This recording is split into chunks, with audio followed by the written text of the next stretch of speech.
In today's video, I'm going to teach you how to use Docusign and send documents with ease. If you're new to electronic signatures or just need a refresher, you've come to the right place. This quick tutorial will guide you step by step through the process, making it simple and straightforward. First, let's head over to Docusign. Just open up your web browser and type in docusign.com, https www.docusign.com. Docusign is the leading platform for electronic signature and intelligent agreement management, so you're definitely in good hands here.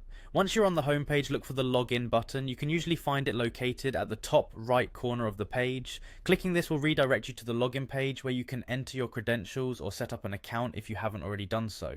Once you're logged in, navigate to the Docusign homepage. Here you'll be able to see all your recent activities, documents and settings. It's the main hub where you can manage all your signatures and agreements. If you're ready to start sending a document, you'll want to find and click the Start button.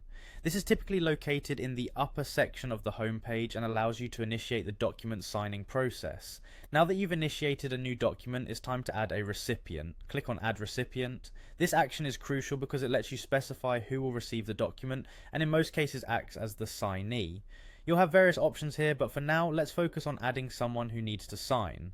Once you choose or input the recipient, you'll get to assign them a role.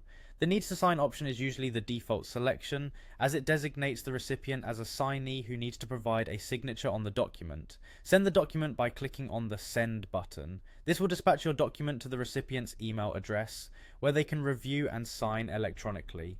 At this point, your part of the process is complete, and it's just a matter of waiting for your recipient to e-sign and send it back. And there you have it, you've successfully sent a document using Docusign. It's really that simple. By following these steps, you'll find it easy to manage agreements and gather signatures swiftly. Feel free to explore other features Docusign offers, like setting reminders or adding authentication steps for enhanced security. Thank you for watching this tutorial. If you have any questions or need further assistance, make sure to check out Docusign's support resources or leave a comment below. Happy signing.